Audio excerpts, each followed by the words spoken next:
This program is brought to you by Pussy Magnets. Put a midge on your friends with a pussy magnet. Welcome, my lovely lumps. Or maybe let's go with lovely labs. That's pretty on brand. Anyway, I'm so thrilled to have you here in the Labia Lounge. We're going to be yarning about all things sexuality, intimacy, womanhood, relating, holistic health, and everything in between. We're going to have vag loads of real chats with real people about real shit. So buckle up because you're about to receive the sex ed that you never had and hopefully have a bit of a chuckle while you're at it. Before we get stuck in, I'd like to respectfully acknowledge the traditional custodians of the land on which I'm recording this, the Wurundjeri people of the Kulin Nation. It's a massive privilege to be living and creating dope podcast content in Naarm, and I just want to pay my respects to their elders past, present, and emerging. Now, if you're ready, let's flap and do this. Don't panic, you're not broken. Your sex education was a piece of shit. Get your flaps out and pull up the couch. It's the Labia Lounge. Hey gang, just before we jump into this episode, I wanted to offer you an opportunity to access my new mini course for free before I start charging for it in future. It's for people with vulvas and it's quick to complete. It's all about demystifying the female body and pleasure anatomy and getting some basic fundamentals to understand your body better. It's called Pussy Pleasure Secrets, Your Roadmap to Bedroom Bliss.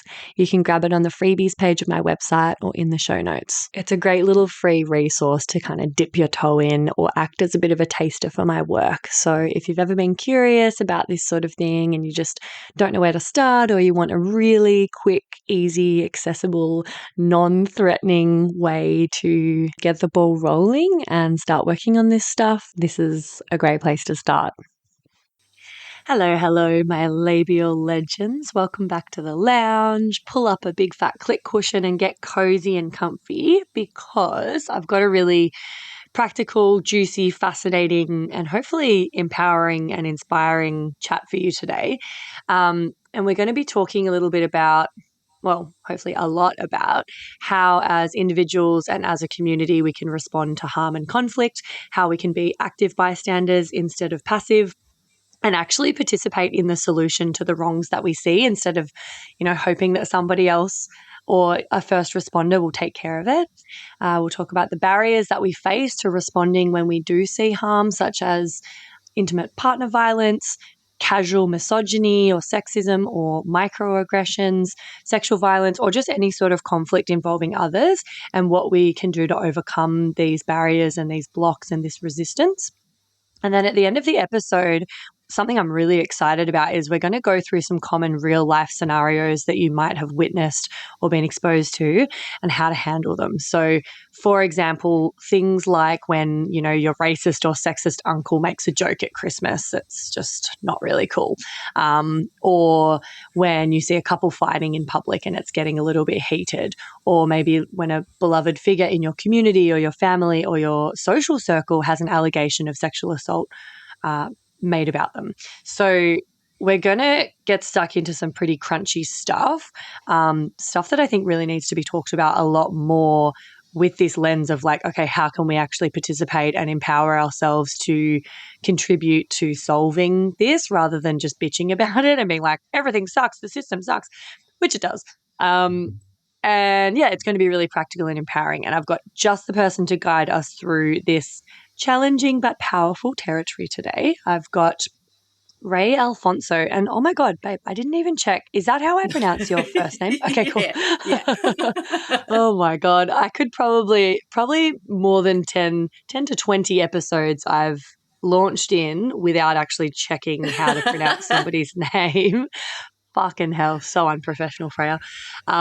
Rei has 20 years of experience working across community education, mental health, gender-based violence, and alcohol and other drugs as a clinician and project worker, as well as an activist and community organizer.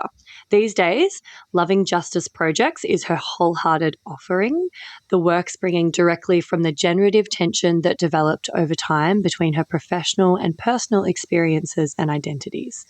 Rei believes that many of the systems and structures we live and work within rob us of our power, our agency, and our joy.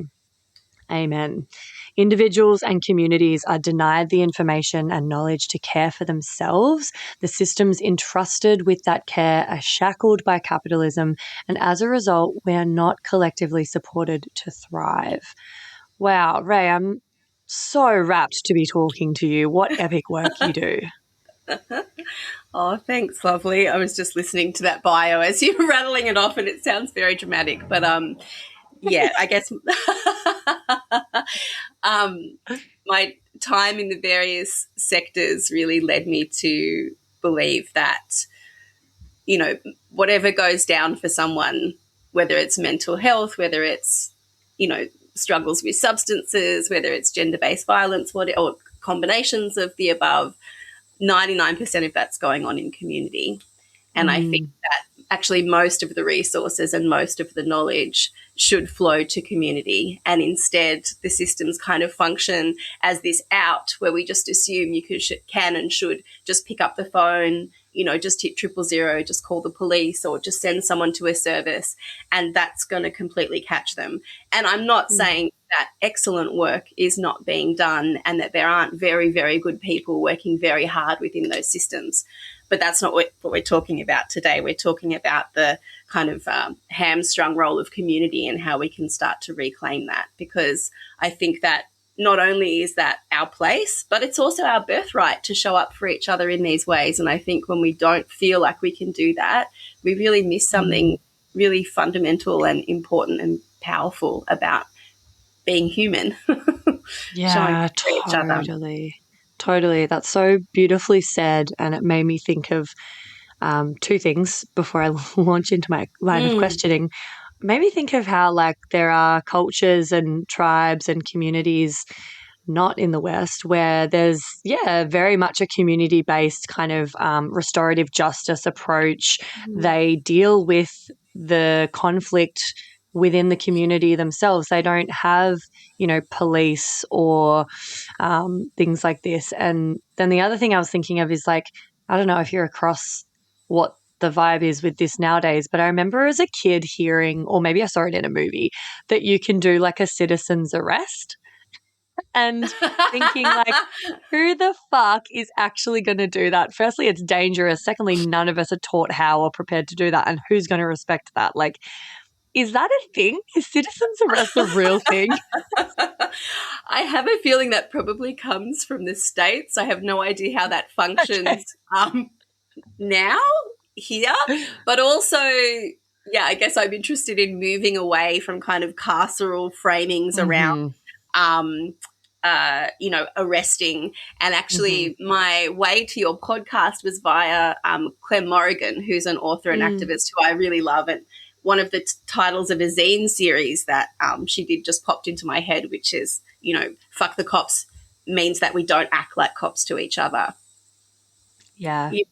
And that's exactly what you were talking about in the first half of your kind of response, which is about, our, I guess, ancestral technologies of responding to trouble and harm in a way that honours the metabolic interrelationship of everyone and everything. And, of course, there are so many communities today for whom, for example, the police are not sites of safety and who are, in fact, potentially going to cause further harm, racialised communities, Indigenous communities, working class communities, communities that are criminalised, who actively strategize and work together to develop community-based solutions that are not about relying on emergency services as first responders because they cause further harm. So, yeah, absolutely. Yeah.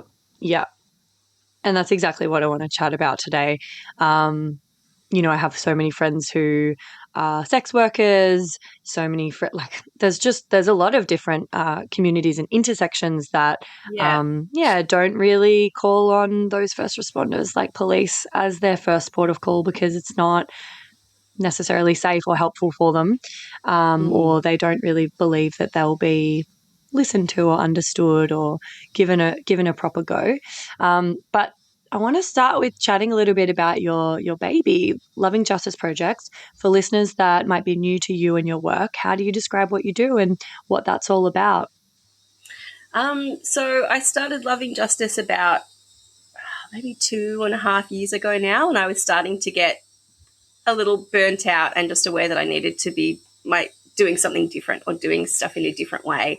And I guess the overarching premise, as I said, was around how can I take this skill set that I've gleaned and this knowledge and these networks and not only offer those back to community, but also if I'm working with organisations, how can I support them to reground their practice in the communities that they are supposed to be accountable to and to offer service to and walk alongside. So I do lots of different things, which helps because I have a very low boredom threshold, but I do some individual and group supervision for folks still involved in frontline work. A lot of the folks I work with are in lived experience roles or, peer roles, which I really, really love.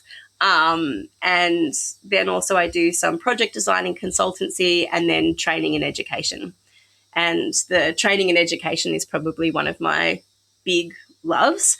And that's where some of the stuff that we're going to talk about today is largely located. So I do a fair bit of, education and capacity building work, both with orgs and communities about community-centred responses to things like gender-based violence. So, there's a website. You can go have a squeeze. I'm in the process of uploading a bunch of free resources.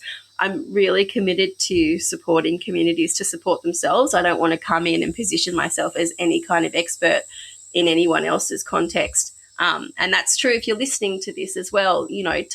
Listen and take what resonates, tinker with it, take it apart, put it back together. You know what works best for where you are and the people that are around you. So, unfortunately, there is no silver bullet with this stuff. There is no easy solution. It's complex and it's messy and we need to be brave and it's vulnerable and we have to wade in and get our hands dirty. So, full caveat of that, but I guess that's what I'm advocating for is how can we equip ourselves so we feel like we can wade in and get messy. Before we get into, I guess, the meat of the content, something that your intro brought to mind is I think it's really important to acknowledge that we cannot talk about any of this stuff. We can't talk about harm. We can't talk about systems. We can't talk about gender-based violence or any other crunchy stuff without acknowledging that obviously living in a capitalist and colonized context, not everybody experiences systems and not everybody experiences harm the same. We're talking about layers of, race and, identity, the fact that trans femmes, for example, are so incredibly much more likely to experience sexual violence and harassment than cis femmes. Black women are much more likely to not be believed by police. They experience higher rates of violence, et cetera, et cetera. So, we could talk in ever-increasing specificities. I am going to talk broadly today, but I hope that what I have to offer in terms of talking about, the drivers, the things behind harms and violence and some community-based responses will have like a broad brushstroke kind of application regardless. The things that I'm positing as strategies or solutions are profoundly community-centred, So also the legacy of that, as I said, is the legacy of those strategies then is an Indigenous history, is a queer history, because those are the communities that have had to develop these creative solutions around those challenges. So, all that is to say we're going to be talking broadly today. We are going to be talking about gender maybe in a more kind of, simplified way because we don't have time to nut out all of the specificities every time. But I just want to, I guess, flag that that is happening, that we're speaking broadly. So, we acknowledge the intersectionality of this and the complexity and the nuance, but also that we only have, an hour and 20 minutes or something. But we've already talked about doing follow-up episodes and going into more detail into sort of specific areas and subtopics. And I just want to say I've already had goosebumps like 3 times and it's been like 12 minutes of recording. I've just been like, oh my God, the way you speak. Thanks.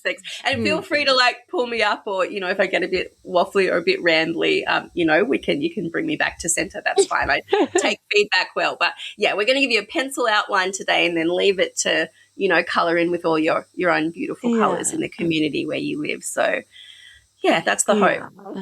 I love it. Yeah. Oh my God. Preach as well. Like when you're sort of talking about, the queer community, the Black community, these communities that have had to be across this stuff way earlier because, out of necessity, and because of discrimination. And something that I remember us talking about when we were prepping for the podcast is like, I know that you think of the community and everyone in it as the actual first responders, because often before the ambos or the police or whoever rocks up, it's the friends, it's the family members, it's the people on the street or on public transport that actually they're witnessing some form of harm or struggle. And something that really bothers me, and I understand why it happens, but it really bothers me is this sort of like the passivity and what's the word I'm looking for? Anyway, I'm trying to be too clever about it. Basically, it makes me think of a study that we did in psychology in school where it was like, you hear a woman screaming and being stabbed on the street, hundreds of people around, everyone assumes somebody else is doing something about it, nothing happens.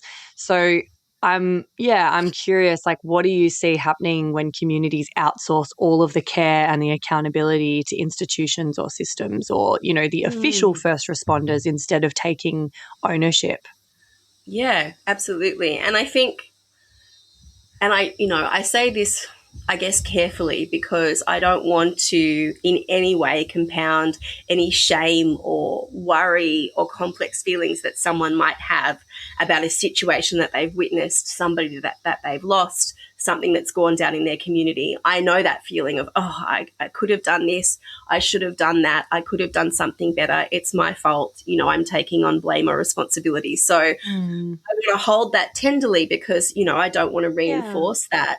And also, I do think that, again, whenever something goes down, not even just in that crisis moment, our community best positioned to be first responders, but also these things unfold over time. And often there was more than one person who was either did know and did not think they would be believed, or did not trust their gut, or did not know how to approach it, or people who were in a position to know and did not see because they didn't have the kind of literacy or awareness or skills to see what was there to be seen. Yeah, to notice. Yeah, let alone what to do with that information. So I think we need to hold that gently and in a way that doesn't reinforce shame, whilst again finding ways to step bravely into this mutual collective responsibility that we have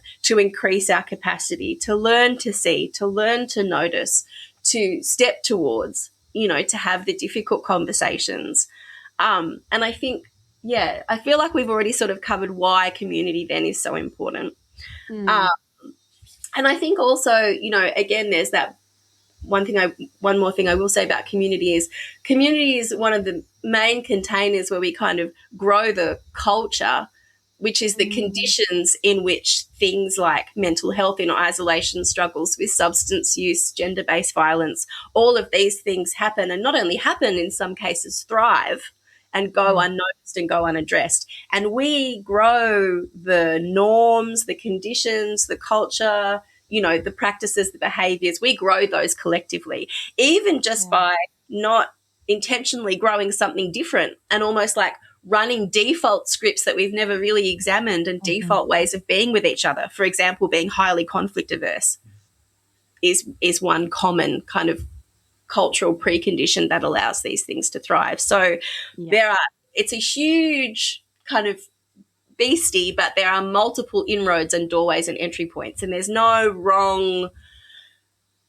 kind of strategy or action to take. I think there are 1,000,000,000 opportunities to address this, and the important thing is to kind of have that brave attitude of stepping towards and being curious and being like, okay, what can I do today? What can I do in this moment? I think in terms of challenges and blocks, I mean, there are so many things that kind of conflict aversion, the cost of living. People are exhausted and overwhelmed and grinding. We don't live these days in a world that prioritizes our relationships as our greatest fundamental resource and takes time and energy accorded to those that they deserve. So they're kind of tended to on the side. Again, we have generations of outsourcing our crunchy human stuff to services and systems and structures and having them legislated around and dictated and by other people. And so it's almost like that our capacity has gone dormant. And I think that there needs to be a process of like waking that up. And I think the capacity has gone dormant and also has reduced because we've all just been fucking smashed. Survival mode is real, and I've noticed, especially since COVID, so many people in my life have just such time. Their capacity has shrunk a lot because they're barely surviving themselves. So they don't, and it's a privilege to say this, but I am one of those people that I always have capacity for my friends and my loved ones. My relationships are my highest priority, and I do see them as like the biggest resource and something that I, am very committed to nurturing and maintaining and holding aside some capacity for, even when I don't have it for myself. But I also don't blame people for kind of just being like, look, I just have nothing in the tank and I'm barely okay myself. So how am I going to pour from this empty cup, So there's that. There's like the dormant capacity where we've almost like forgotten how to take any ownership or feel invested in participating. And there's also like we're actually all just struggling and our capacity is reducing by the day because of social media, because of the economy, because of all of these things that are putting so much stress and pressure on us. Yeah, absolutely. There are many very real world challenges. And I think ironically, having relationships that are very resourced, that evolve, that can navigate change and conflict, being in a context where how you and your people are going to respond if something goes down, what people's roles are, what their strengths are, what, press their buttons and activates them, what makes them feel unsafe, what their history is. Having practice around discomfort, around conflict is ironically only going to make us feel more resourced and better able to face these challenges. But, we're funny little tender, soft-bodied creatures in a way. So when something feels new and unfamiliar and it's difficult, I think particularly unfamiliar, and we are already low-resourced, the system just goes, nah.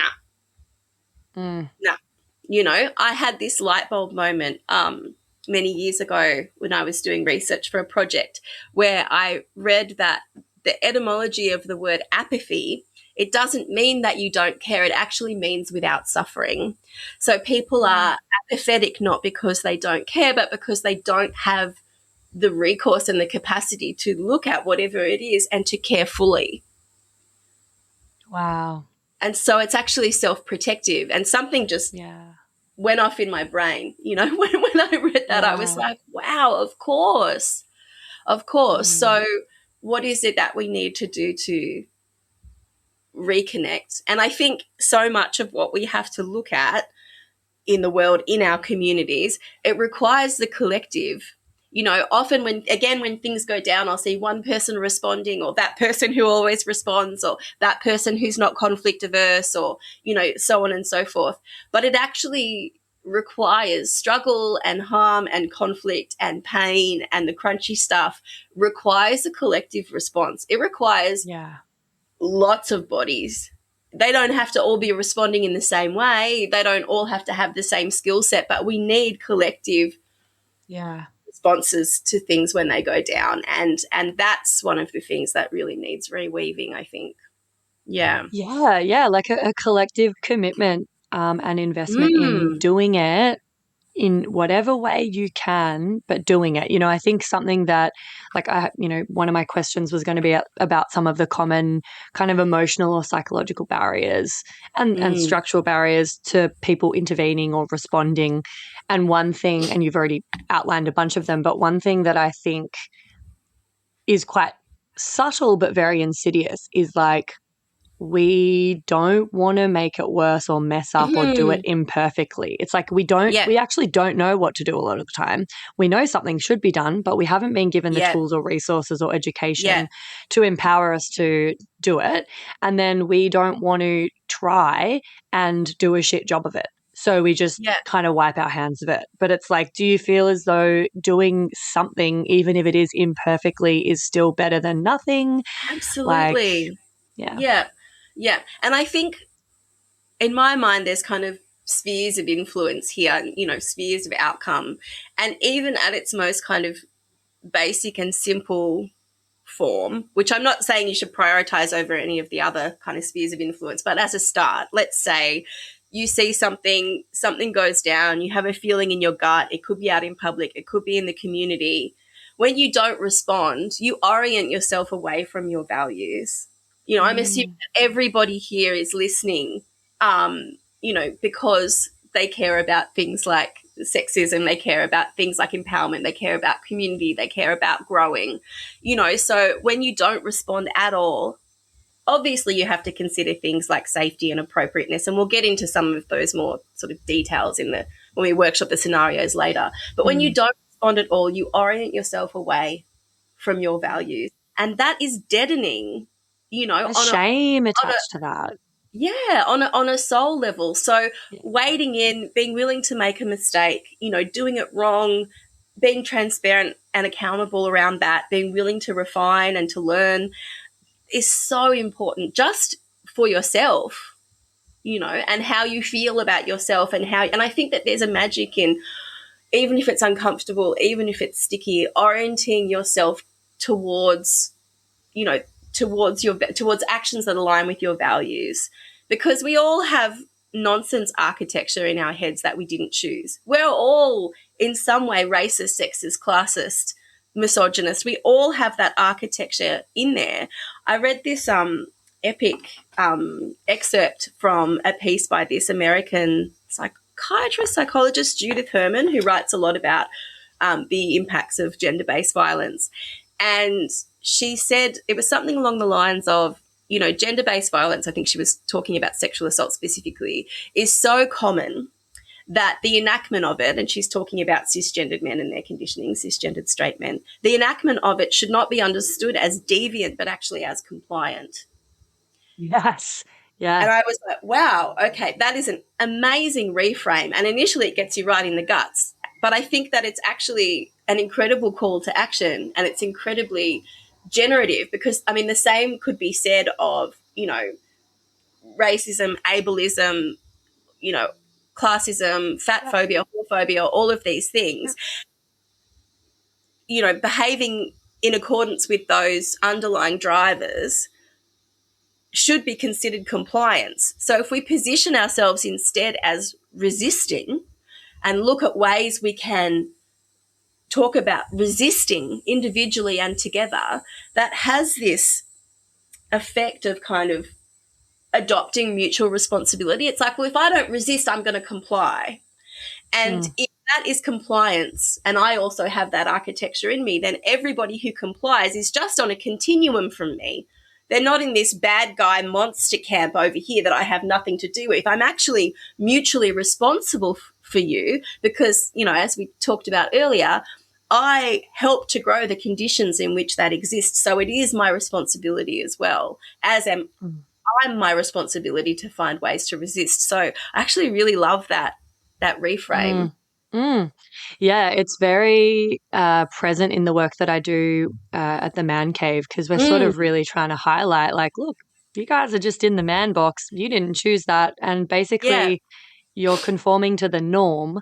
And as we all are, like we're all inherently misogynistic, because how the fuck could we not be when we've grown up in a Yeah. soup of misogyny? Like, it is the norm.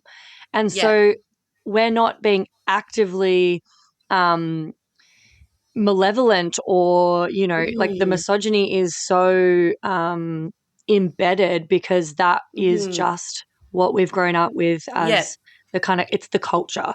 And so, like, it's activism to resist that. And it's real leadership to daily, question. Yeah.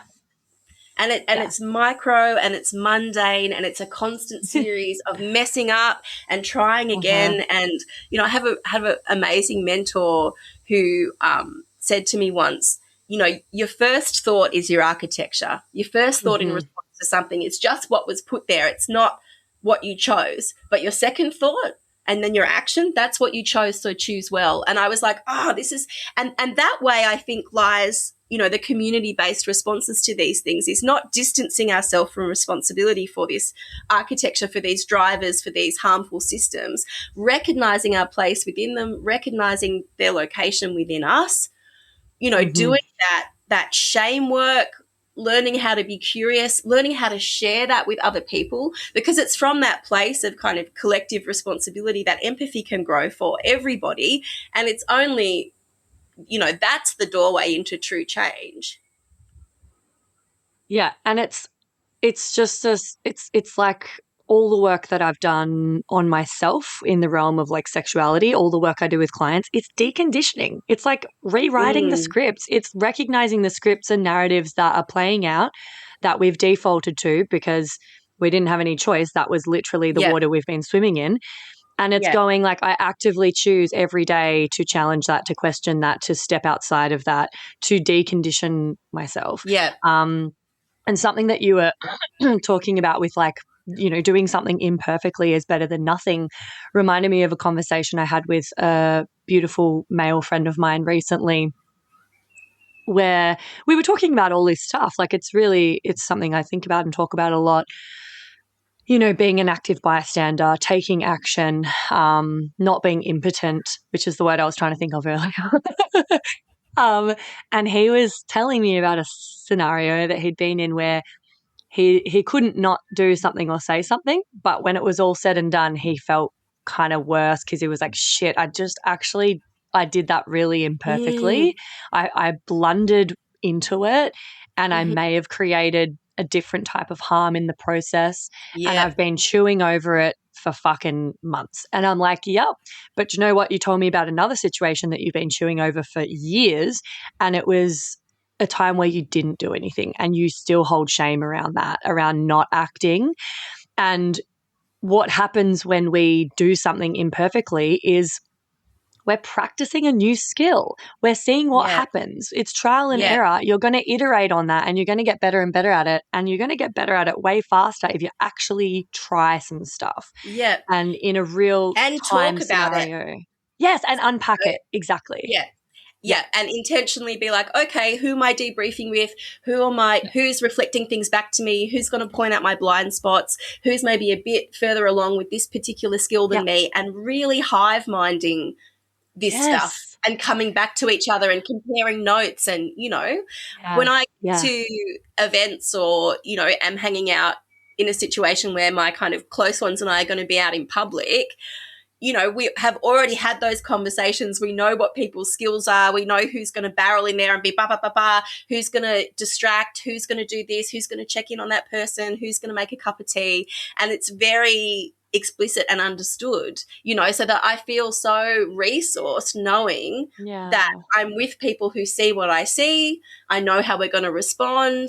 You know, we're going to have those little check-ins. Who's got lots of capacity today? Who's having a really rough time and maybe in less capacity? Okay, you know, like it's just, and we need to be doing so much more of that. Yes. Oh my God. Well, that's about the 10th time I've had like painful goosebumps. So thanks heaps for this.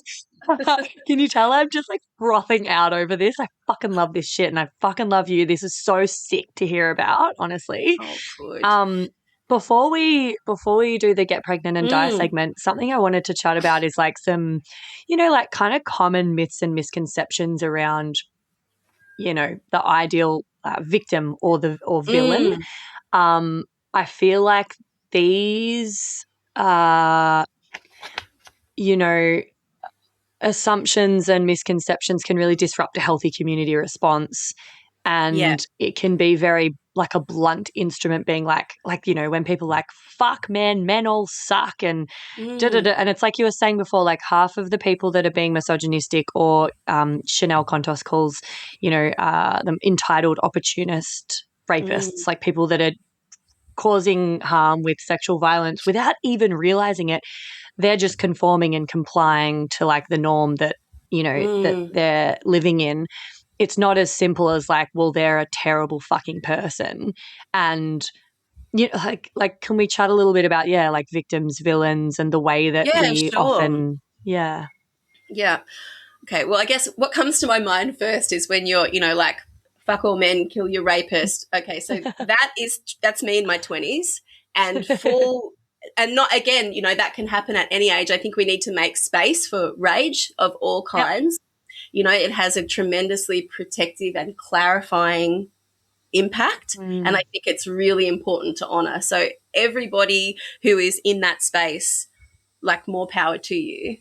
And I think part of the challenge here is to kind of hold paradoxes and to resist binaries, because we need to honour that rage and allow people that, whilst also as well recognising that it is, I think, more generative to and more inviting of collective responsibility to recognise that there are no ideal victims and there are no monsters in the bushes. Most gender-based violence is enacted by somebody that the person harmed knows and knows well. Outside of my work in the family violence sector in a community setting, I cannot count the number of situations that I have responded to either through a more sort of structured transformative justice process or more informally, over the years. And they have gone every which way, and absolutely none of them had a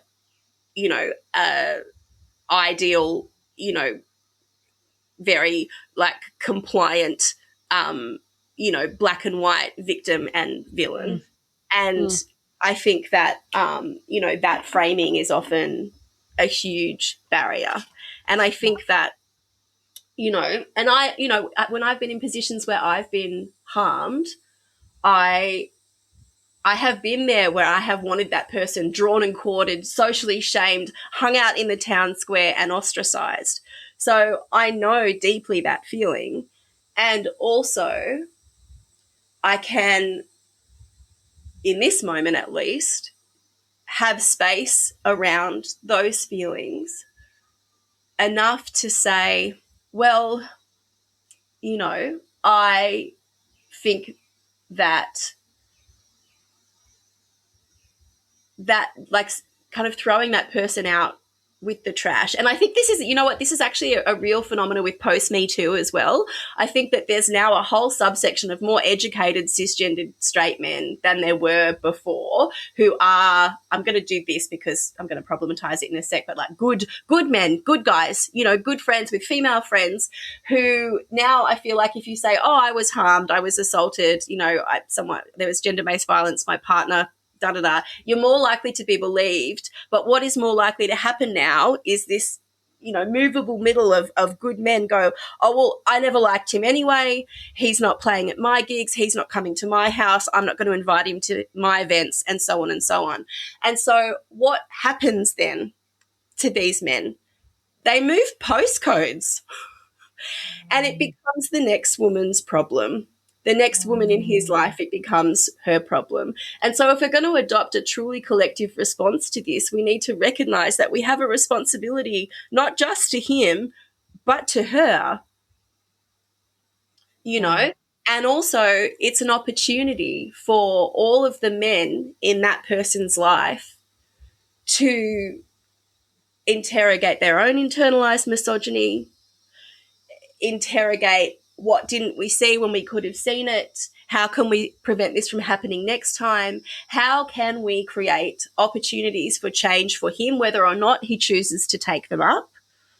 you know, and again, it needs to look like not just one dude. It needs to look Yeah. like some situations require a whole circle of bodies over time being like, we care about you because you are in our community. We do not love this behavior. We do not condone this behavior, but we are going to show up for dinner. We are going to find you a therapist or a therapeutic modality that suits you. We're going to drive you there. We're not going to leave you on your own at events. We're going to talk to women in our community about their experiences of you and hold those in all their complexity. We're going to keep leaning in and saying, are you okay? Are you ready to talk about it yet? Are you ready to talk about it yet? I see you, you know, I'm going to develop my literacy around how not to collude, to recognize when you are obfuscating, to recognize when you are being defensive. And also, you know, when we're talking about the compost that this stuff grows in, if people know that the only way to step into accountability is going to cost them all of their access to community, all of their, you know, potential, you know, future connections, what incentive is there for them to lean in and be accountable? And I'm not saying, you know, I think that true accountability is a complex and profoundly uncomfortable calling in. This calling out ostracization is actually just passing the buck onto somebody else. It creates no change, and I feel like that shame probably reinforces, you know, the likelihood of further harm down the track. Yeah, And 100% agree. you know, and oh God, I'm not saying that it's easy or that it's comfortable, and I'm not, you know, we always need to be centering the experiences of people who've been harmed. I just think that it's possible to do that whilst also not throwing people who've caused harm on the trash heap, because I don't think that actually creates the opportunity for deep, lasting change in communities. You know, and what do survivors want? They want to be believed, they want to be supported, they want to be validated, and we also want to know that nobody else is going to be hurt. Often that is the primary concern, actually, with wanting to have somebody not access spaces, is we don't want to see it happen to somebody else. So is there a way that that person can be also supported, because it's supportive of them, so that nobody else is harmed? And that may mean not accessing every space. That may mean not occupying positions of power, but it doesn't mean being cast out when nobody has eyes on. Yeah, and to your point there, like a lot of victim survivors of sexual violence, for instance, don't report it because they don't want the perpetrator to be thrown out with the bathwater and to be like massively ostracized or whatever. You know, obviously there's a lot of other reasons that they might be reluctant to report. But one of the things that is often talked about is like, you know, they don't necessarily want massive consequences. They just want to be acknowledged and believed and maybe have an apology. They don't need that person to be fucking chucked out of, hey? They want the behavior to stop. They want the harm to stop. Yeah, exactly. And the best way of doing that isn't always just to, completely expel that person, but to work on it with them and bring their awareness to the fact that their behavior needs to change. The one sort of like, and I don't know how you feel about this, and it's not the topic, but something that I was thinking as you're talking is like there are certain people with narcissistic personality disorder that just to me, you know, however they got that way, they feel pretty evil and they will not stop perpetrating harm. I know people like this, they have been given 1,000,001 chances and they actually just do need to either be in jail or totally ostracized, because there's literally no way they're going to change no matter what, no matter how many chances they get, no matter how much energy people put into trying to help them. So in those cases, obviously I don't want anyone to feel as though it's their responsibility or job to try to reform this person. I feel like, you know, personally, I just feel like some people there's no hope for. Yeah. And, you know, I can relate to that and have also at times felt hopeless. I guess I want to offer, and again, you know, this is not an either or, but I think troubling these kind of lenses of pathologization I worry about the impact of, the kind of increased pop psychology, emotional literacy, therapy speak that has kind of made its way into the mainstream to such a degree that we're all very languaged. But the actual enacting and embodying of this stuff is very felt and very messy and very human to human. And sometimes I worry about the impact that a lot of this languaging has. I think that,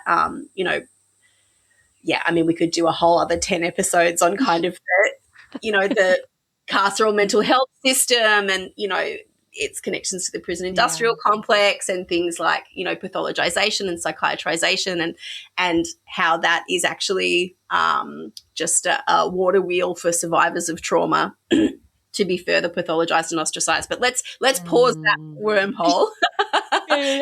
We'll totally derail. So I think I have also encountered people who I feel are very dangerous and likely to continue enacting harm, are very resistant to change. I have also been profoundly surprised by who and what and how they have changed. That is true in community and also in my work in the family violence sector. I think that we don't have enough bodies on the scene and we don't have enough bodies over time, because particularly with people who are very dangerous, I don't personally believe in prisons as a solution to social harms. I think that trying to solve problems of social harm with things like policing, surveillance and prison is like trying to put out a fire with gasoline. You're talking about something which fundamentally outsources safety and reinforces this idea of safety as an act of dominance and power over, as opposed to something that is grown from the ground up. So personally, I don't think that that is a solution. But I understand the reasons why people want that. And I understand the feeling of being frightened by somebody and frightened by their continued existence in your world and in your community. I don't think that this is, as like I said, it's not a solution. It's a journey, not a point of arrival. So my question is, I guess then, what would a community that could contain somebody's harm, somebody like that, somebody who is the worst perpetrator that we could imagine, what would a community that could respond and contain that look like? And how can we move ourselves closer to that community? Wow. Yeah. Because it's not about getting it right. It's about moving closer together as together we can. Yeah. Huge. It feels very hard for me to even, it feels so far-fetched at this point, like it's just. Of course. But yeah, really love that lens and also agree with everything you said about the prison system and things. It's just like such an imperfect solution, but for certain people right now, when I'm thinking of these people that are loose in the world, just constantly, perpetually creating so much harm, it's like, to me, I'm like, well, that's the closest thing to a solution that we've got that would at least, stop them in their tracks for a while. But I totally agree. It's so, it's actually pretty fucked.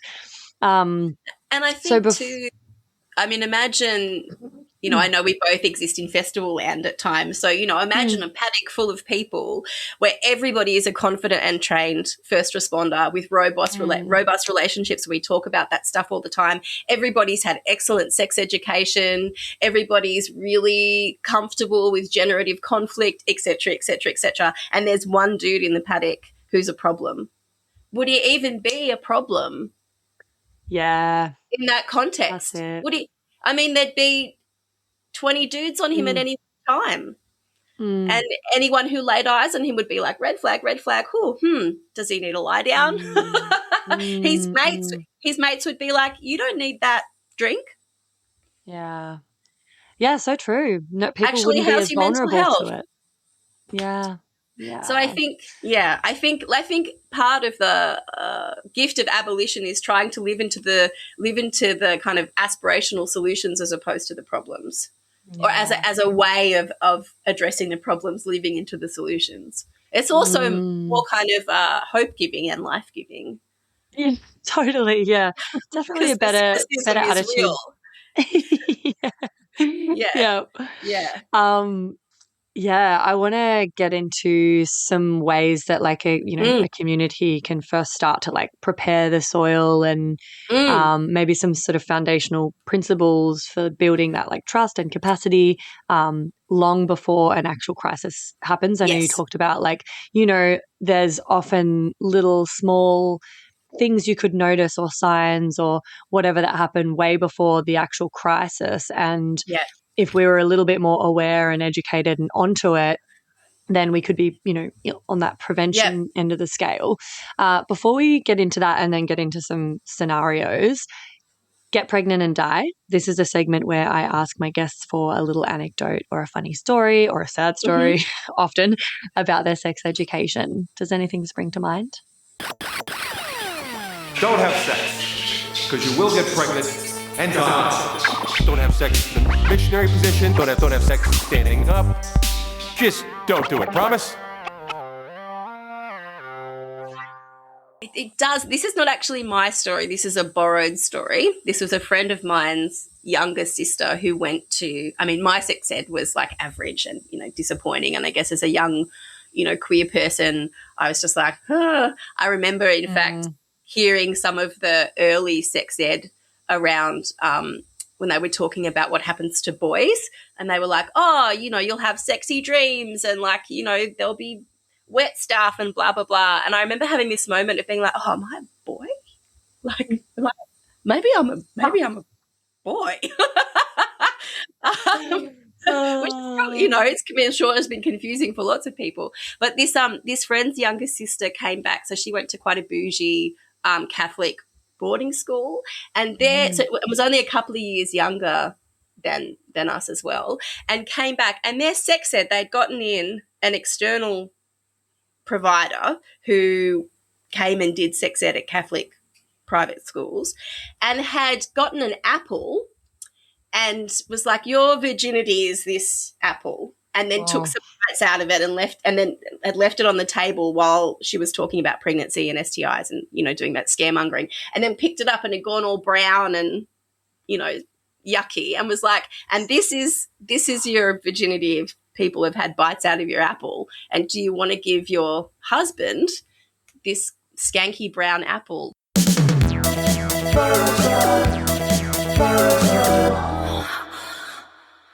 Yeah, and it wasn't, so how old am I? Am I 42? Something like that. So we're not talking that long ago. Maybe they're still out there with their apples. I don't know. It's possible. I've heard of a similar one. It's always the religious abstinence only education where these things happen, from the hundreds of stories I've heard about this because of this segment. But there's lots of ones in that vein where, like, I've heard of one in a Catholic with a glass school. of water? Oh, I haven't heard that one. Sticky tape. Sticky tape that gets less and less sticky. No. Yeah. Oh, dear. Far out. All right. Yeah. So let's talk about, if a community wants to get better at responding to harm, where do they begin? Like, what are some principles that communities can start to bring in to prepare the soil and get better at this stuff?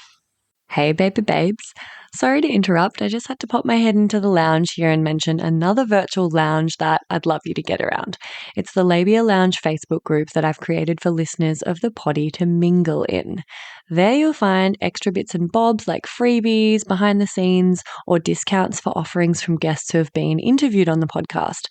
There'll also be, hopefully, inspiring, thought-provoking conversations and support from a community of labial legends like yourself. My vision for this is that it becomes a really supportive, educational and hilarious resource for you to have more access to me and a safe space to ask questions you can't ask anywhere else.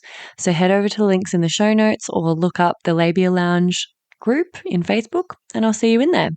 And now, back to the episode. Yeah. So I think one of the good things to think about is gender-based violence, for example, as compliance and to position ourselves as resistance. That's a really useful nugget. And then I guess another good foundation principle is what would it mean to conduct ourselves as though no one was disposable? And not only does this apply in the sense of people who have caused harm or might potentially cause harm, but you can see the way that this idea, if some people are disposable and some people are not, then that also reinforces this idea of like, well, an ideal victim and then an undeserving victim or someone who's, you know, done something to deserve that harm. Like this kind of binary black and white thinking plays out in lots of ways, and you can't keep these foundation beliefs in their boxes. They spill, right? So I think thinking about what would it mean to behave as though nobody was disposable, and that, you know, we are all each other's problem. We are all connected, and if it's happening in my community, then it's my problem, and therefore I need to be part of the solution. So I think those are some useful sort of starting points to start thinking about and talking about. But in terms of like practical preparation, and again, there's so many inroads and none of them are wrong. So things like starting to investigate in yourself, what are my edges, what activates me, where's my history at, how do I respond in conflict, you know, this general building of literacy and knowledge, and then practicing that. So, you know, I have in the last, I don't know, maybe 5-8 years, while I've really been thinking about this stuff, have developed this practice with relationships in my life that I really want to invest in long term, you know, in my community. And they look like all kinds of different things, those relationships, where I'm like, oh, I want to invest in this, you know. And so I have got this practice of like approaching that person and being like, hey, I want to invest in this relationship. For me, long term, that looks like, will you call me in if you feel worried about me? Will you tell me if something that I said or did bothers you, even if it's small, especially if it's small? You know, will we have uncomfortable conversations with each other? Will we offer feedback without trying to manage the other person's behavior? Because often we only offer feedback when we are trying to manage a certain outcome. So we also have to practice giving feedback generously without trying to control the other person and not holding the relationship hostage if, you know, the feedback doesn't have the outcome that we want. So like, what are the consent-based, informed consent practices of intimacy that are going to equip these relationships long-term to grow, to change as we change, to grow as we grow, to navigate boundaries, rupture, repair, conflict, and so on. So, you know, start thinking about, what are my relational assets? Who are the people around me? Who are the ones that I want to invest in this way? It doesn't have to be everybody. You know, if you've got a handful, if you've got one person, 2 people, that's amazing. That's a huge resource. And then start practicing what I like to think of as like low stakes feedback. I think one of the reasons why we are so in struggle often to deal with the really crunchy stuff and so conflict averse is because we don't, you know, and I'm talking very much in a like colonized, contemporary, you know, Western cultural context. We're terrible at conflict. We're terrible at low stakes feedback. We're not used to saying with someone we care about, hey, that rubbed me up the wrong way. That thing that you said or did that, you know, gave me some feels. Can I share them with you? You know, when you do this thing, I love you, but it doesn't work so great for me. Can you not do that thing around me? And we also are not used to receiving that feedback in a way that doesn't feel like the sky is falling.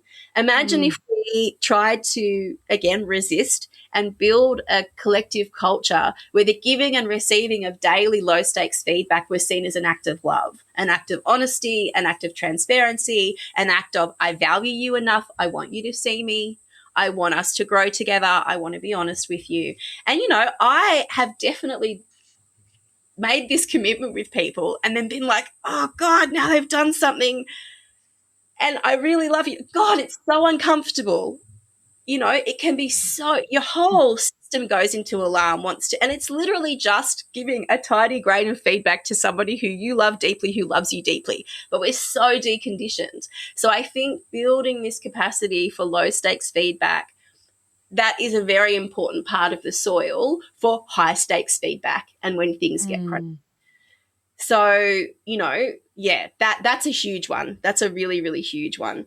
And, you know, it also Something touches on Oh, sorry. Something on that I No. want to say is like, that's really valuable to think of the low stakes thing, bits and pieces as like practice so that you can do the high stakes. Because what I think happens really frequently is like people let little things slide because Yes. it's not big enough to be worth mentioning. But then all these little things Yep. accumulate.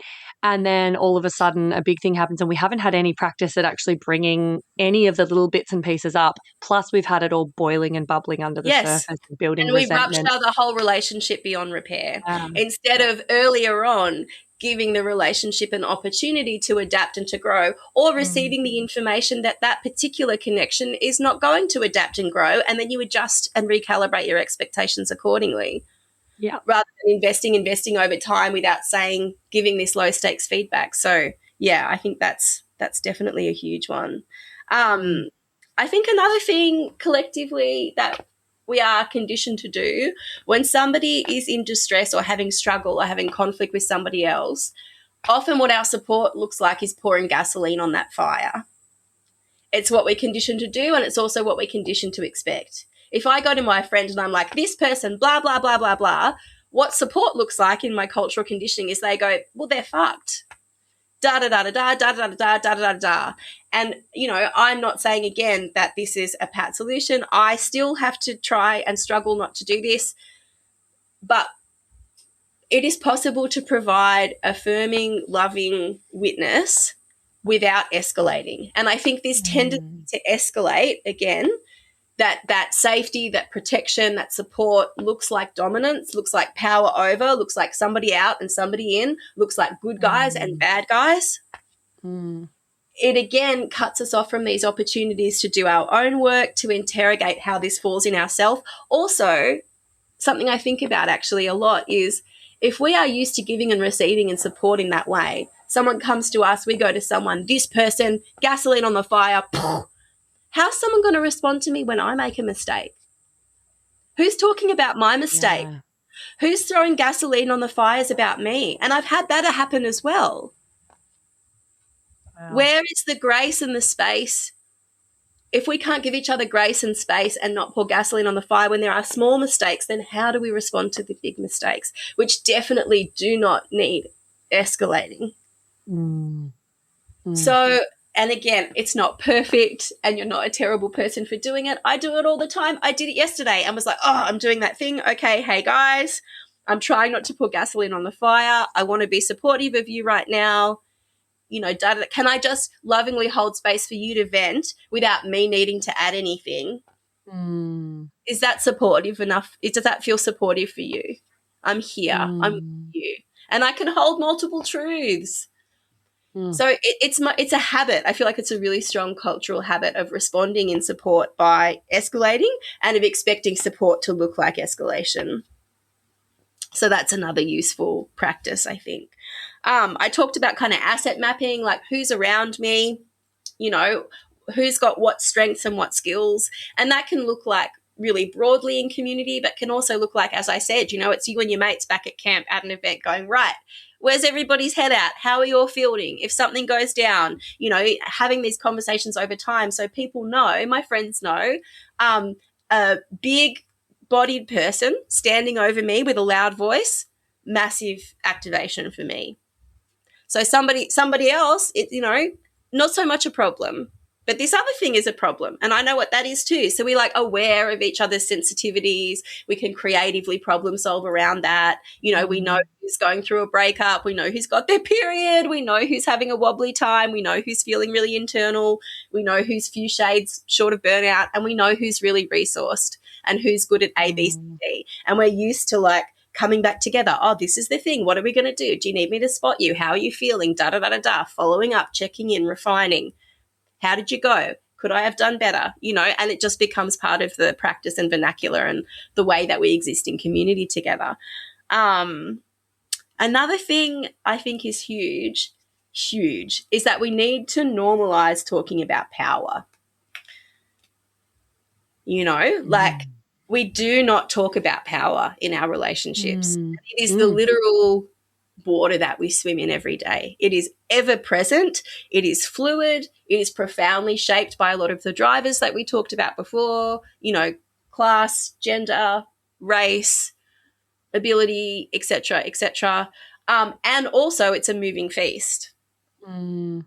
And also, for example, my partner is 9 years older than me. And to my mind, that's something that we needed to talk about and still need to talk about. There's a certain gap, not in developmental age, but in life experience.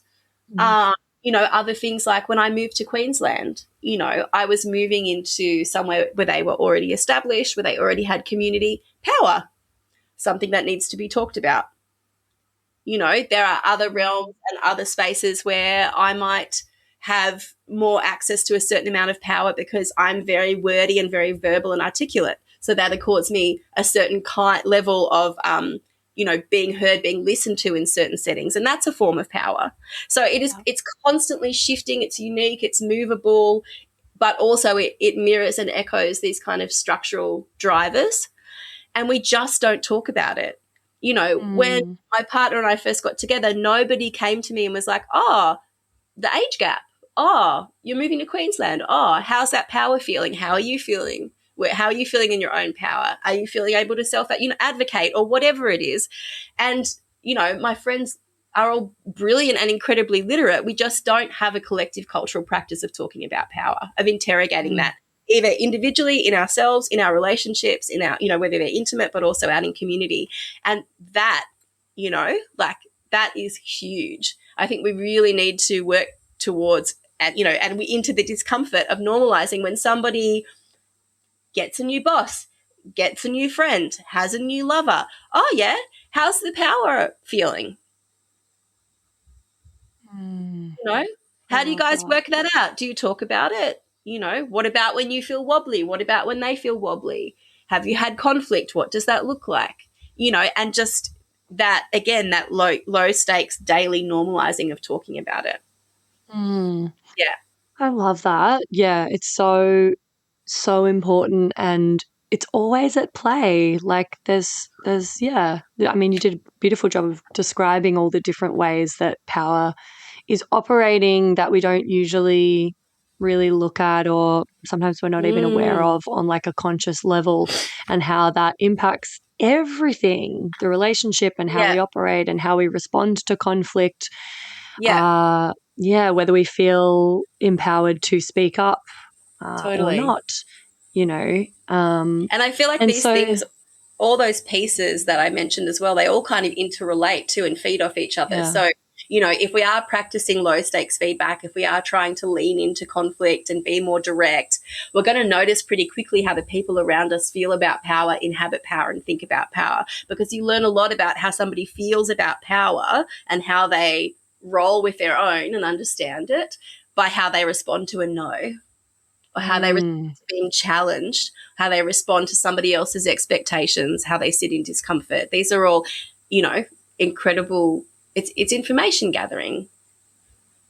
Yeah, and like something that I think about is, when you do come across someone who maybe hasn't really had to learn how to respond graciously to a no, or has had a lot of power, privilege, entitlement, throughout their lives, like to people with power and privilege, it feels like oppression when you try to even the playing field with that power. So like, how do you, say we're having these conversations more regularly and we're inquiring within ourselves, and we do notice that there's a power imbalance and that person's maybe not aware of how they're wielding that power or using that power to their advantage and how that impacts those around them. How do you bring awareness to that or approach that sort of conversation? Yeah. Well, I think, again, collectively, right, that like the power of modeling is amazing. I also, in one of my other hats, put on events on, run workshops and things like that. Like I often have the opportunity to see people in different spaces, in different collective environments, and they're such fascinating petri dishes. I think like when we expect down of people, they trend down. When we expect up of people, they trend up.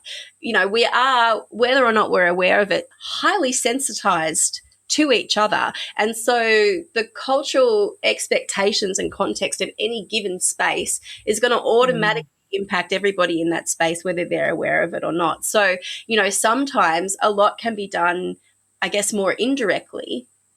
And I think as well, you know, when somebody is, say, troubling or, you know, responding in a way that is difficult, it's also an opportunity for everybody else to go, am I responding to this person? What is it reminding it of? What is it connecting me to back in myself? If I want to push them away and put them in a bin, what part of myself am I exiling here? That it's an opportunity actually to sit with, because true, like, change happens through connection. So the more connection that can be offered to that person, obviously, you know, perhaps in a boundaried way or in a, you know, in a way that has parameters or, you know, at certain times.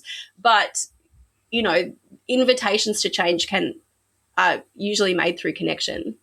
So what would it take to be in a collective context where offering connection to that person did not fall just on one person, did just not fall to the femmes, did not just fall to his girlfriend, let's be honest. You know, but was a collective thing of being like, okay, well, you're here, you're in our community. You know, we can love you but not love the behaviour. We can extend love to you without loving that behaviour, and make that clear. Yeah, and I love what you said about, like, if we're expecting something of someone that's trending down, they're going to kind of move into that space. Whereas if we have, you know, if we hold unconditional positive regard for people and we are, you know, seeing their potential in an expansive kind of generative way, and we treat them as such, and we role model that, and we almost like subtly and indirectly influence them with our expectations of them being higher or more, you know, aware, rather than waiting for them to fuck up because we're expecting it, and then we can get angry, and, you know, that proves our theory about them being entitled or being a, you know, on a power trip. It's a very different sort of energetic. And look, full disclosure for anybody out there being like, oh God, how the hell am I going to do that? Like, I'm actually a very cranky person. You know, like, I'm a very same. cynical, I'm pretty antisocial person. Like, sometimes, a lot of the time, I don't even want to go to the supermarket, you know. So I am not always going to find it super easy to be like, I love that dude. I love him. What are you talking about? I love him. But where I can kind of game myself is, what I do love is trying to orient myself towards my value that nobody is disposable, that community can offer more generative solutions. And also, you know, I guess to the parts of myself that can imagine something better, something more, you know. So sometimes I kind of get around myself, or like, if somebody is being troubled or troubling, you know, regularly in a community context, at least for that time, maybe I have taken the load off somebody else's shoulders, or maybe I've introduced a seed that's going to bloom later on, or maybe, you know, there are conversations to be had with the people around me. But it's complicated, and it's messy, and it's not easy, but it's really important, and it can be so expansive. Well, I was going to say, like, it's really fucking rewarding when someone proves you wrong or surprises you, or, you know, reforms or grows or evolves in some way that, you know, maybe you weren't expecting, or maybe you didn't think that they were capable of it. It's really cool. Like, we've all got a bit of a soft spot for, like, the underdog or the bad boy that turns good, or like someone who's able to soften, and then we see this kind of gooey center of them, and it's like, cool. Actually, I'm a fucking grumpy bitch as well sometimes, and can be very antisocial, and don't have a lot of time or capacity for certain people when I'm in certain moods. But I like to kind of shoot for the stars and land on the moon with this stuff, you know, like, do it imperfectly rather than not at all, and at least hold in the back of your mind this, like, potential that everyone can actually you know, surprise you. And that when that happens, it's really fucking cool and rewarding.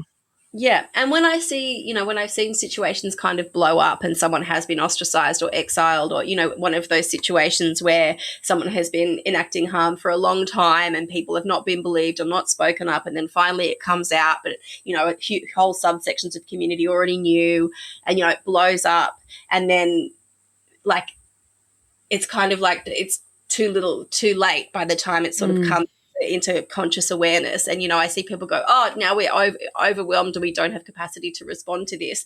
And so, that, and use that as motivation to like start now, start early. It's in the low stakes feedback and the practicing conflict and the talking about this stuff all the time, leaning into being active bystanders with friends, having really explicit conversations about things like mental health and suicidality and power and intimate violence, and, like workshopping imaginary scenarios with those who are close to you who are likely going to be involved. If something goes down in your close community, start surfacing these conversations now. Start figuring out edges and tensions now. Start asking these provocative questions now, so that you're not trying to do it on the fly when something does happen. Yeah, when you're probably under-resourced and maybe triggered. And on that note, we should get to some scenarios. I'm conscious of time. We'll try to whiz through them, but I've got a few kind of common ones. And this is just going to be a nice, fat, juicy, long episode, so that's okay too. I'm just aware of people's attention spans these days.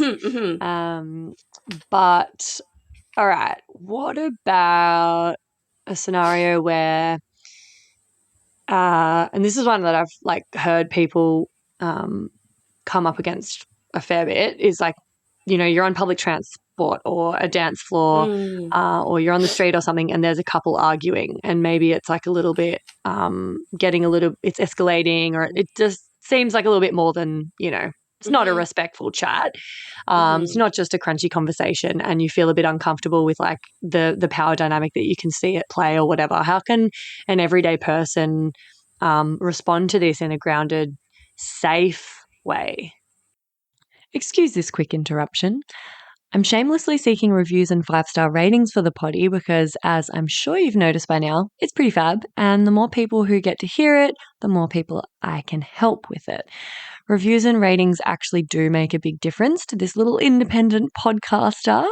And it's really easy to just quickly show your support by taking that simple act of either leaving 5 stars for the show on Spotify, or even better, writing a written review and leaving 5 stars over on Apple Podcasts. Or if you're a real overachiever, you can do them both. That would be mad. If you're writing a review, though, just be sure to use G-rated words, because despite the fact that this is a podcast about sexuality, words like sex can be censored and your review won't make it through the gates. Lame. Anyway, I would personally recommend doing that right now while you remember, just to get on top of it and let me know you're with me on this journey. Thanks, gang. Enjoy the rest of the epi. Yeah. Good question. And bystander intervention is such a great place to start if you're trying to practice, some of these skills. One thing I will say is, it's not about being a hero. It's not about saving anybody. I think of bystander intervention as contributing to that collective compost that is where we normalize taking care of each other, checking in on each other, acting in accordance with our values. So you're doing it for yourself, to orient yourself towards your values. You're doing it for other people who are watching, who are like, oh, maybe I could do that. And you're doing it for both of the people or all of the people who are involved in that scenario. And of course, you're trying also to not enact or enable further harm. So something that it's important to remember, especially if that looks like an ongoing relationship, is they're probably going home together. They're probably in community together. If the person who is arcing up is further escalated, who's going to wear it? Not you. Exactly. She's going to wear it when you get off. So, I tend to usually start by, first off checking with myself. Where am I? How am I feeling? Okay, give myself a little grounding, stamp my feet on the floor. Do I have anybody with me? Can we spot from two ends? Can they watch me while I go in? Is there anything I have on me that is an asset at that time?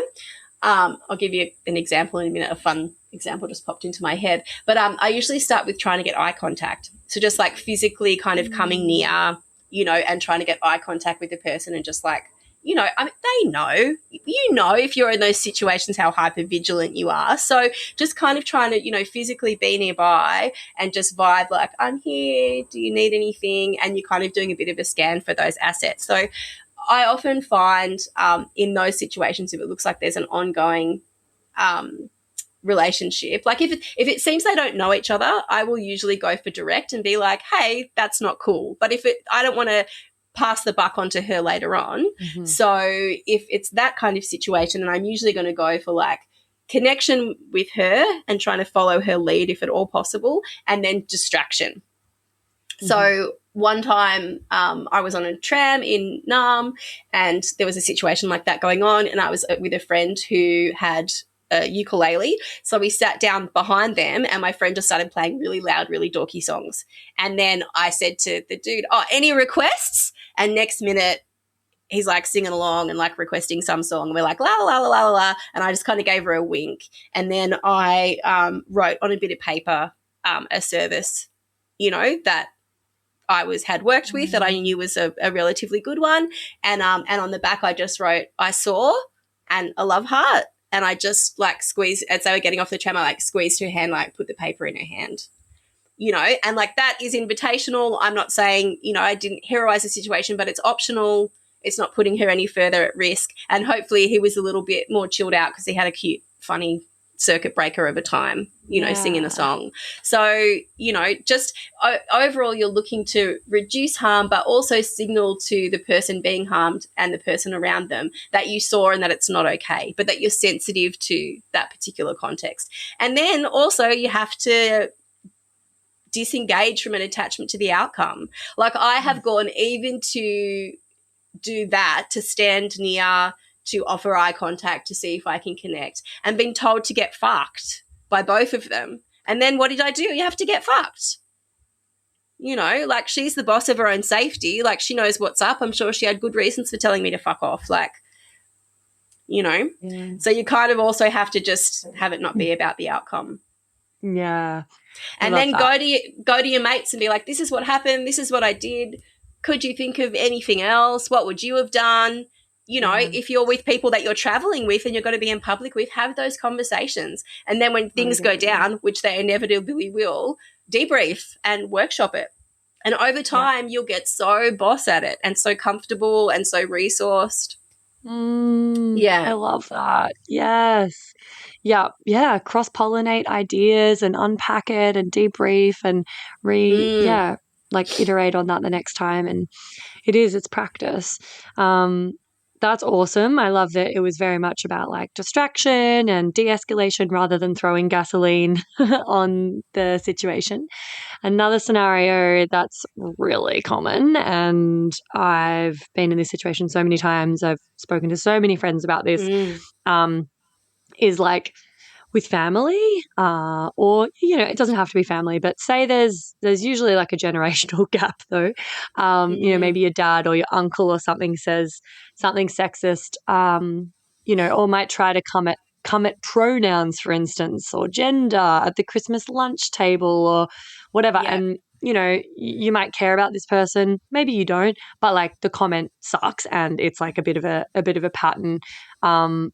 What are some ways to approach this without like shame or shut down that's actually going to have some sort of impact, right? Because one thing that I, you know, feel like happens commonly with family is like it can be really hard. Like there's so much, you know, there's the power stuff at play. Often when you're around your parents, you just automatically regress back into your like child or teenage self. I know a lot of people have sort of given up trying to sway their parents or their grandparents because it just feels like there's no point. It won't have the desired effect anyway. And, you know, they're just like too set in their ways. And if you're like, you know, for me, I'll often feel like I'm the kind of progressive one in the family, but I'm really outnumbered.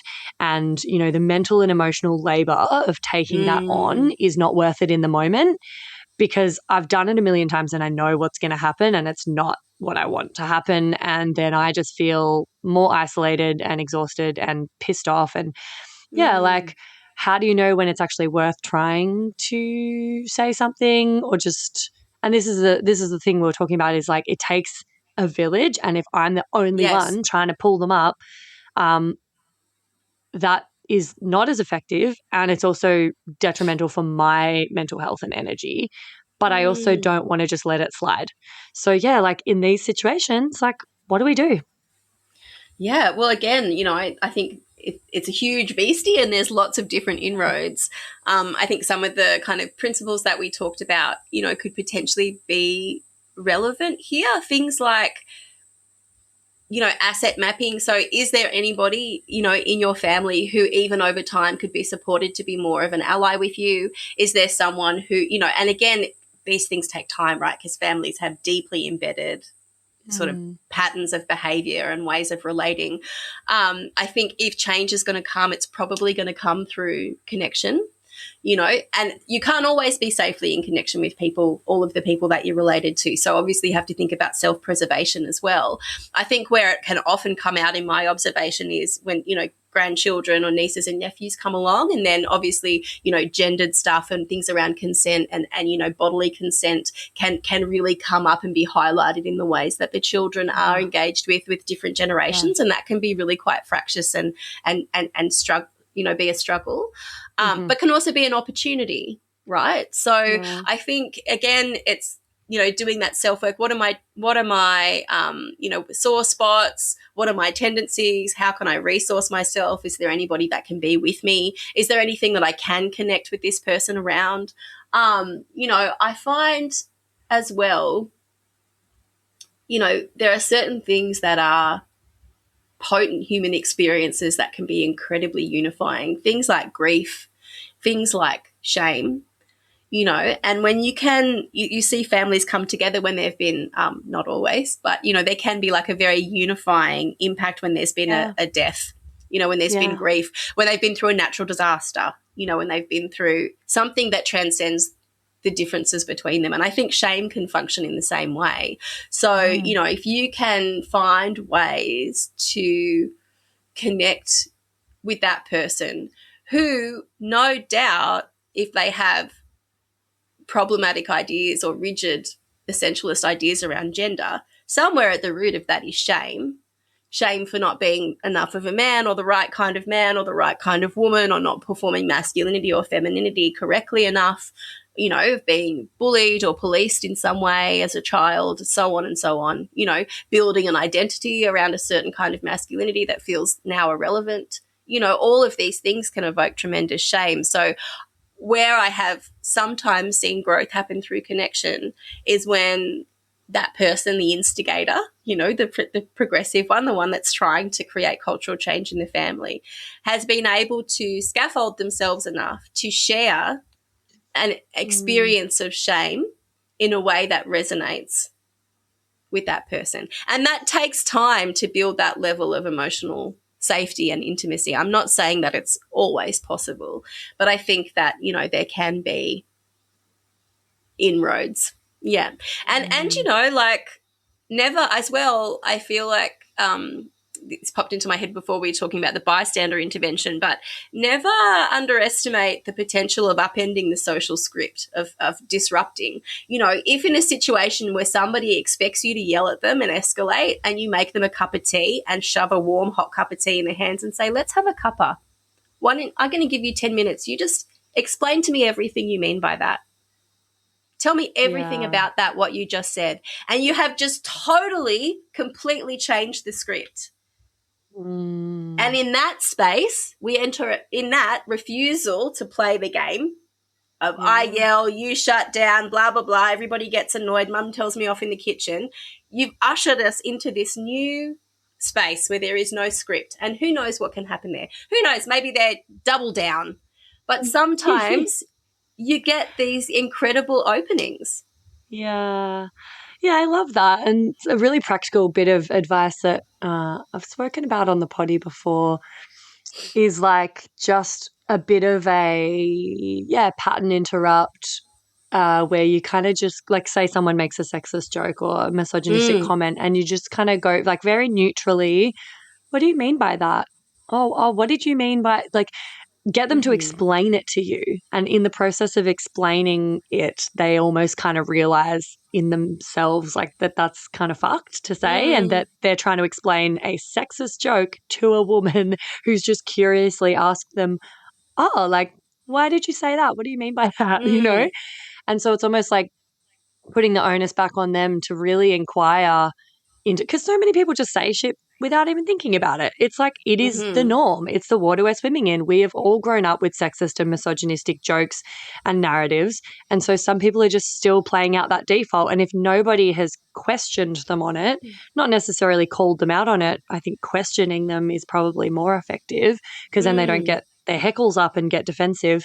It almost just sort of gets them to inquire within themselves and try to explain, and probably that will, because it's coming from them rather than you trying to tell them, that will probably be more effective. Maybe not in every situation, but yeah, I think that I was like, oh, that's cool, because my initial, response is a reaction and is anger.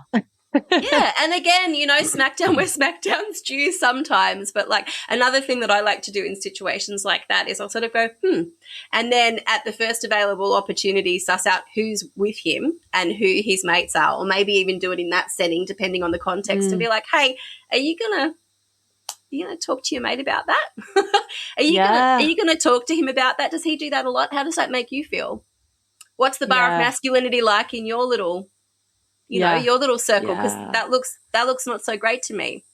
Yeah. Yeah, and sometimes I'll just be like, that actually made me feel pretty uncomfortable, or I felt quite unsafe or discriminated against. Like that felt like an attack because I am a woman, and, it feels like kind of an unfair. Like I won't be angry or charged about it. I'll just be like vulnerable and be like, hey, I know you didn't mean this, but just so you're aware, like that actually made me feel this way. And then they're like, oh, Yeah. It can be so, there's so many different ways to go about it. We've gone for an hour and a half, so we are way over, aren't we? Yeah, but I mean, sometimes I do very, very long episodes. I've got like 2 more scenarios. Okay, great. I know you've got to go because you've got some work at 12, but if you're down, I've got a couple more scenarios and then we can wrap it up, tie a bow on it. Yeah, sure. Yep. Cool. All right. This is a bit of a trickier one. There's an allegation of sexual assault made about someone who's in your community. What are some kind of traps that people might fall into here, and what might a community-led, accountable, non-carceral response look like? Yeah. Okay, well, yeah, you're right. This is a complex and tricky one, but also one that happens all the time. And as I said before, I think we've gone through a bit of I have noticed a shift, in the last sort of 5 years around the likelihood of people being believed. Of course, that varies wildly depending on who the person is. I still see a lot of ideal victim kind of narrative stuff playing out in community. If somebody, is there, people experience them as like chaotic or unlikable or unreliable or unstable, and then they, say that somebody has harmed them, particularly, of course, we're mostly talking about women, and we're mostly talking about, men who have harmed them. They're not likely to be believed, or it's assumed that they are exaggerating, or, so on and so on. And look, I think obviously the ideal victim and the quintessential villain trope comes into play here, and we need to resist both of those. Also, I think if we can kind of come from the place where anybody is capable of harm, and people who enact harm can be and will be over the course of your life somebody that you love, somebody that you like, somebody that you work with, somebody that you trust, somebody that you have had safe experiences with. None of those things preclude somebody's capacity for harm. That's just the reality, and, we really need to work against this kind of stereotype of like the scary dude in the bushes. Like the reality is the scary dude in the bushes is probably just homeless and just needs secure housing and, some income and food security and access to health services. You know, the person who is enacting harm is much more likely to be the, you know, person with friends, with a job, with a life, with a, you know, who's just a regular old person in your community, you know. And so I think just reckoning with that and wrestling with the reality of that is a first port of call. And then also, you know, if we take it as true that nobody is disposable and everything is our problem if it happens in our community, then we don't need to be like, is my choice to throw this person in the bin or not? No, my choice is to get closer to this problem or not, to practice this principle of nobody is disposable or not. So obviously we need to centre and support the person who has been harmed.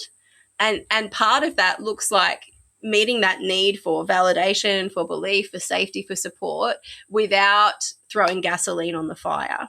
And as I said, most people, I've never, you know, encountered someone who's been harmed, who's, you know, one of their primary concerns wasn't that other people weren't also harmed. So for like, okay, we're going to get closer to this guy. You know, and in the ideal world, this is in a community or, a subsection within a community where all the things we've been talking about has already happened. So we're already talking about power. We've already workshopped what our edges are. We've already identified some tensions, some skills. You know, we've already workshopped what would we do in this scenario, you know, and there can be rings of support, right? Like sometimes you are not best placed to be doing a certain kind of responding, but what you can do is support the people who are doing that, disseminate resources, do meal trains, do referrals to services, you know, do that weaving of people, you know, in between of stuff of people who are supporting. Like responses to this need to roll out over time. They can't be rushed. You know, you can't put too much expectations on the outcome. They're complicated. We're not always going to be comfortable. It's not going to be cut and dried, you know, like, I think ideally, in an ideal world, this has gone down where all of that groundwork's already been done. And so what's going to happen is a whole group of people are going to move towards that person and be like, hey, we love you. We're going to assume because of this principle that where there's smoke, there's fire. And so, but, you know, either way, you're not getting chucked out on the gas heap. So you don't need to defend yourself against anything. You just need to agree to lean into this discomfort with us. How are you? What's your relationship to this? You know, what supports do you need? We're going to buddy you up at parties. We're going to, you know, check in on you at events. How about for now, while this is, you know, getting addressed, you don't take up that DJ set. You don't lead that whatever workshop. You kind of step back from places where you're holding power for a time and let's check in with you and how you are and what supports you need and what's required.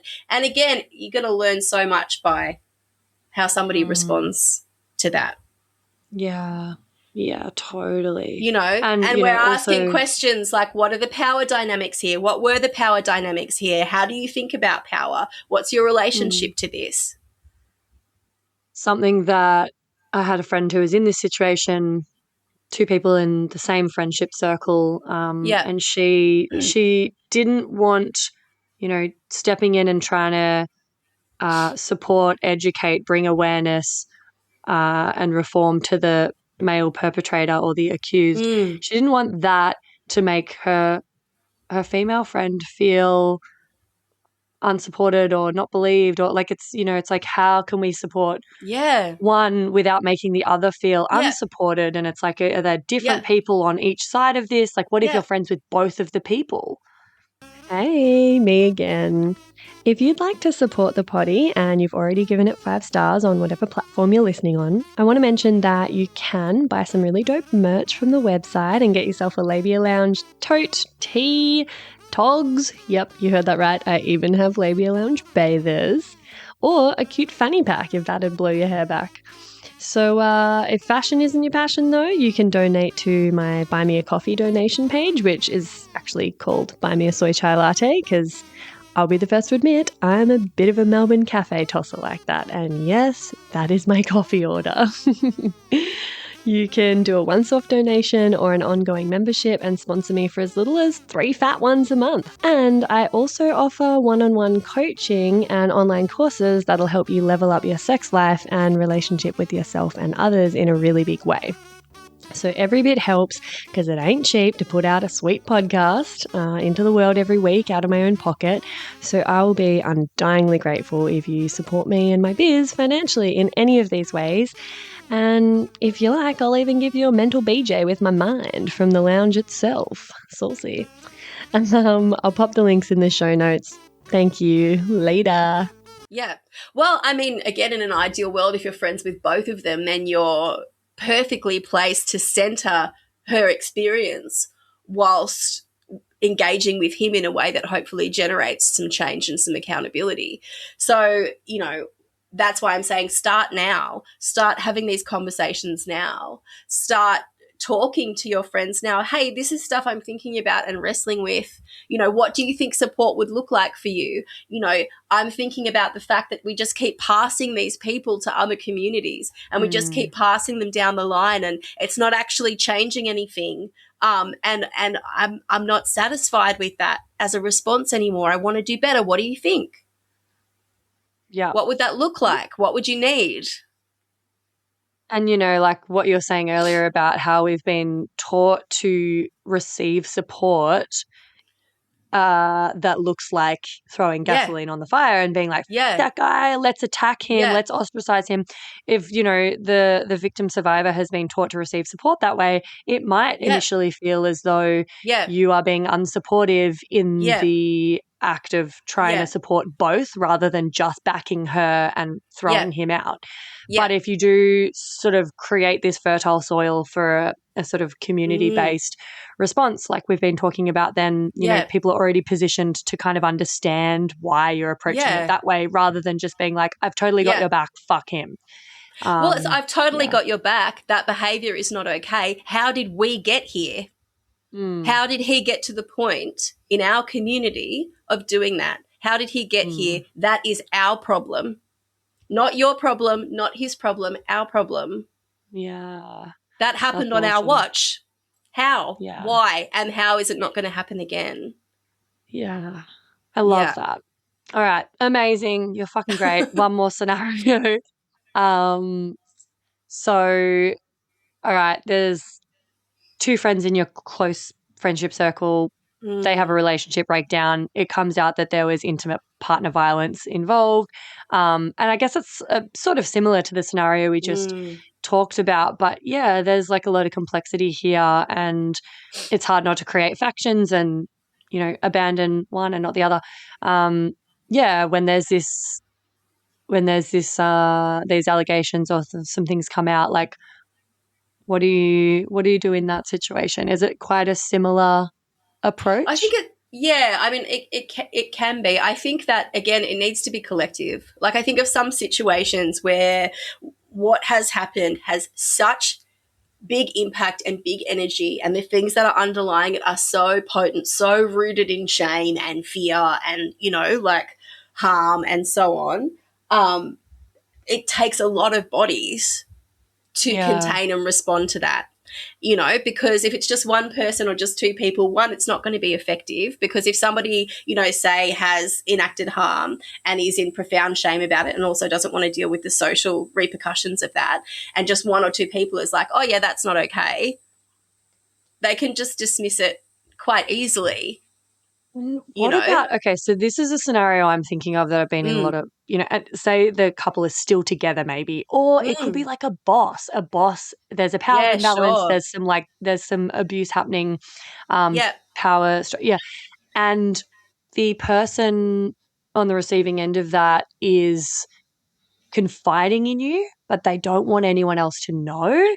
And then it feels like it is all on you and you don't want to betray their trust by informing other people in the community or other friends and family members to kind of like bolster your, you know, your network.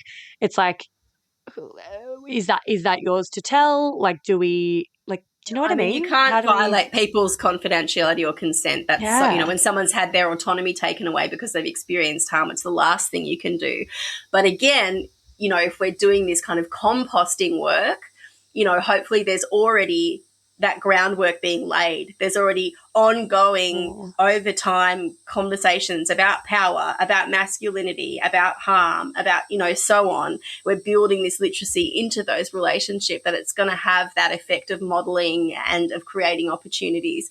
And that person who's been harmed, maybe once they've been assured that you believe and validate and support them, and maybe it could look supportive if, even not specifically about this situation, but there were people in his life that were willing to lean in and respond to him and be like, "Hi, I love you, but I don't love what I'm observing about this behavior." And, again, so much of it, I think, needs to come from connection, and the capacity for that connection grows through empathy. So when you feel about that person, and I'm talking particularly to say, to men, say, when you feel like you're pushing away that person, what part of yourself are you exiling? What is there that you could tap into? Because you also have internalized misogyny. You also have done things that you're not proud of. You've also wrestled with things. And what part of you wants to potentially come into the light that you can take to him and go, hey, our behaviors exist on a spectrum here. Part of me understands and resonates. These are the ways that I'm resisting. Can I invite you into that? I love you. You are in my community. I care about that, but I'm not going to condone this, and this that I'm seeing. But, it requires a collective response. It really, really does. I was part of a research project many years ago where we interviewed young people about their sexual ethics and practices and behaviours, and it was 14 to 21. And I remember walking away from that project. It went on for a couple of years, and when the data was crunched, and I was just like, wow, between the ages of 14 and 16, it was the majority of the boys that we interviewed that said they were often in situations, it was like upwards of 80%, they were often in situations with other boys and men where something was said or done that made them feel uncomfortable, slut shaming or, whatever. But they thought they were the only one, they didn't say anything. Yeah. And that just came out in the narrative feedback. And then from 16 to 18, I mean, you were talking about your work in the man cave. This is the whole thing, right? But by 16 to 18, it had dropped dramatically. And then by 18 to 21, it had gone down to something like 12%, and that's self-protective adaptation. But they all start out as young boys with that moral compass. Yeah. But it's that experience of being feeling like the only one and thus not able to say anything. So this is on us and on, men to raise the bar for other men. And also, I often find, like, particularly when we're talking about someone who has experienced harm, who is, not likable or not stable or this, that, and the other, it's often the women in her community who are the quickest to distance themselves from her. And I want to say as well, this, like, even post Me Too, this whole crying wolf, what about false allegations, always gets thrown around. And, like, I mean, again, we could do a whole podcast, 10 podcasts on that mythology. But, in my entire career, both in community and professionally, I've seen that happen 3 times, and one was where it was a clear motif in an altered state where somebody was experiencing, I guess what would be clinically termed a psychosis. I consider that an altered or emergent state, and that was a motif for the other harms that they had experienced in their life coming out in that, and it was very clear. And then the 2 other times that happened, it was because there was harm going on, historical or current, elsewhere, and that person had done something to transgress, but not something to that degree, but had done something that had triggered that, and then it was coming out. And again, to my eye, that was very clear, And then I think, unfortunately, and this has grown out of this very binary, we act like cops to each other, like dominance culture of responding to issues of safety, where we gossip and we throw gasoline on a fire, and what someone has, is just generally, a bit of a creep or has transgressed in certain ways, has been a bit creepy or a bit inappropriate, is a bit sexist, is a bit misogynist, and then it is second, third, fourth hand gossip that person is a rapist. And because we're throwing that gasoline on the fire. And do you know what that does is that not only does that feed this crying wolf false allegations myth, which doesn't really happen, but it actually then further pushes that person into defense, scares us off all the people around him who could potentially lean in and support him change the actual problematic behavior before it gets to the point where there's a serious transgression or serious harm caused. So I think, you know, we really need to think about what's around us that we can touch, that we are directly connected to, and how we're engaging with that to create positive change, and not contributing to this like gasoline on a fire, like cop thinking, throw everybody out, you know, like we need to think about things like consent and confidentiality and discernment and, you know. Yeah, 100%. Yeah, and I wish I could remember the exact number, but the amount of men who are wrongly or like falsely accused of sexual violence hang on, I got to get this right. And you're more likely to be struck number. by lightning. Yeah, you're hundreds of times more likely to be sexually abused yourself as a man than you are to be falsely accused. Can't remember the exact number, but it's wild. It's so rare. Okay. And often, I'll just say too, like where there is smoke, there is usually fire. And that's not to say that somebody, if it's being directly reported, it is non-existent in my experience that there wasn't something that has happened that needs attending to. And if we're not responding in a way where we're like acting like the cops or the court, well, we need to have a freaking affidavit and a witness statement and we need to know all the details or we're not going to believe, and we're just like, okay, there's something here that needs attention. That person is not disposable. That person is not disposable. This is our problem and we're going to respond collectively. Then it kind of is irrelevant. Do you know what I mean? Like we don't need to demand freaking evidence and proof. Yeah. Proof, because we have got the information that something is up and we're going to respond because it's our problem. Yeah. 100%. Oh my God, what an awesome chat. I'm going to let you go so you've actually got time to do a wee before your next thing. But I'll put all the links to your work in the show notes and would love to do another follow-up episode. If anyone has questions or feedback, definitely get in touch. We are obviously trying to generate more conversations about this. Yeah. And it sounds like we're both pretty passionate about talking about it. So we've got time for these conversations. Thank you so much. This has been a fucking dope chat.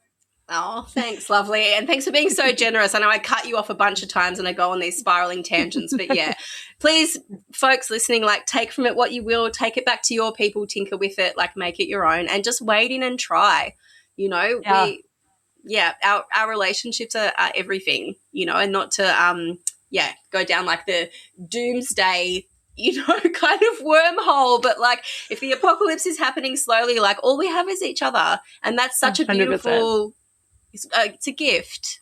Yeah, and let us know if you try this, if you start implementing some of this stuff inspired by this episode. Tell us. Like, I love hearing about this stuff, and we can also help workshop it. And amazing. All right, that's it for today. Thank you so much if you've stuck with us until the end. Thanks, Rei. And that's it, darling hearts. Thanks for stopping by the Labia Lounge. Your bum groove in the couch will be right where you left it, just waiting for you to sink back in for some more double L action next time.